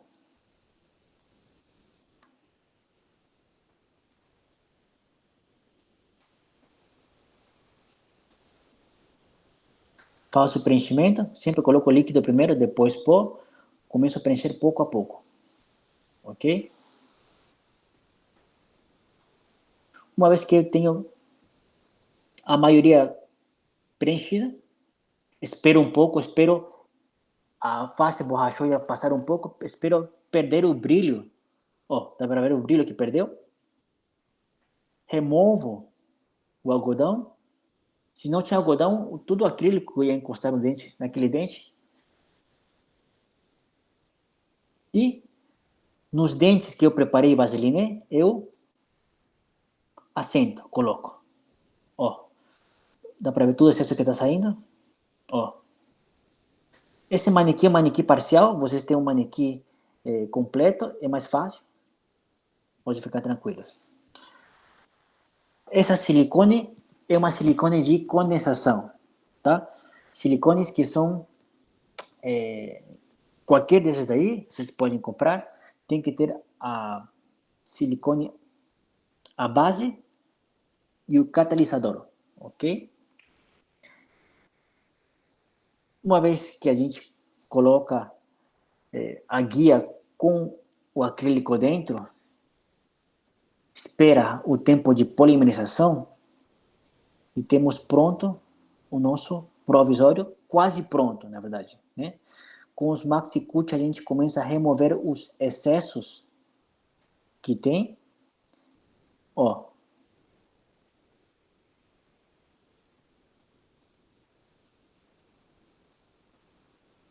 Todo o excesso e a gente começa a deixar um pouco oco a parte interna, por quê? Porque a gente vai colocar acrílico novamente nessa região para conseguir reembasar o provisório. Ó, eu tirei o excesso excesso e depois coloco líquido novamente e depois misturo pó líquido e preencho novamente, ó. Pessoal, essa parte daqui eu vou falar de novo antes do laboratório. Esse laboratório é um laboratório que novo, os últimos semestres não conseguiram fazer pelo tempo, especialmente semestre passado, mas a gente, esse semestre, essa turma tem muito mais laboratórios, então a gente felizmente vai conseguir fazer esse treinamento, ok? A gente coloca líquido pó e começa a misturar para a parte oco que a gente deixou nos dentes pilares, a gente começa a preencher, ó. Estou preenchendo. O difícil da resina acrílica é saber o tempo certo. Controlar o tempo é bastante difícil e isso daí, com a experiência, vocês vão conseguir saber, ok? Coloco, ó. Então aí, todas as imperfeições da minha margem, ele vai ficar bem adaptado, bem certinho. Então, sempre vaselinado, tiro, coloco novamente e espero que ele polimerize completamente, ok? Qual que é acrílico que dá para comprar? Eu fiz minha tarefa, eu comecei a ver na Dental qual que é o melhor custo-benefício. Essa marca daqui é o melhor custo-benefício. Tem outras marcas, são 4, 5 vezes mais caras. Dá para ver que esse acrílico é acrílico para provisórios. Por quê? Porque ele tem dente, ele tem cor de dente. Aliás, eu posso comprar com minha dupla? Sim, podem comprar. Vocês vão usar razoavelmente, não muito. Qual cor que eu compro? Porque tem várias cores, vocês podem ver aqui, tem 60, 61. Comprem 66, que é a cor mais... ou 65, 67. Não tem muita influência aqui. Não influencia muito a cor aqui. Uma vez que a gente consegue fazer o reembasamento do provisório, eu começo a pintar a região aonde não posso desgastar. Onde que é isso? A minha terminação. Se eu desgasto aí, eu vou deixar desadaptado nessa região. Então, com os MaxiCut, eu começo a fazer o desgaste, a remover os excessos sem cortar demais, porque se eu corto demais, eu vou perder tempo, porque eu vou ter que colocar mais de novo. Com esses discos, eu começo a criar espaço para quem? Para a papila. E nessa região, eu começo a abrir nas ameias, ok? Eu começo a remover, criando espaços. Esse disco tem que ter muito cuidado, porque vocês podem cortar demais Então, pessoal, vocês conseguem enxergar que é muita parte técnica, é muito legal, é muita habilidade que vocês vão ganhar, ok? Dá para ver que aqui é um Maxi-Cut que tem outra cor, é vermelha, é um pouquinho mais, desgasta menos, ele deixa um polimento melhor. Então, pessoal, vocês veem que hoje a gente deu a aula do dia 3, do dia 10, ele mudou para hoje. Então, esse dia vocês vão ter laboratório, porque vocês separaram que é muita coisa de laboratório, né? Preparos e pinos e provisórios. Então, vocês vão ter total 8 laboratórios. 8 laboratórios. É bastante, mas não fiquem espertos que parece bastante, mas chegando perto vocês vão ficar um pouco desesperados, ok? É normal. Essa lista de materiais, acho que eu deixei bem esclarecido todos os materiais que temos que comprar, para que utilizar cada um. Aqui algumas coisas mudaram que eu preferi outras marcas. Eu mostrei para vocês as marcas que hoje, antes de começar a aula, entrei na Dental, na Kremer e vi os valores. Mas acredito que está tudo bastante claro. Professor, Já estou sem ter laboratório. Então, as últimas turmas reclamavam que tinha pouco laboratório. A última turma reclamou demais, mas infelizmente a pandemia aconteceu. Mas essa turma, primeira vez que vai ter 8 laboratórios. Geralmente tem 5 ou até 4. Mas essa turma vai ter 8. Então, vocês vão ter muito para treinar. Pessoal, se tem alguma dúvida? Dúvidas? Eu Tirou antes de perguntar. vou parar a gravação aqui.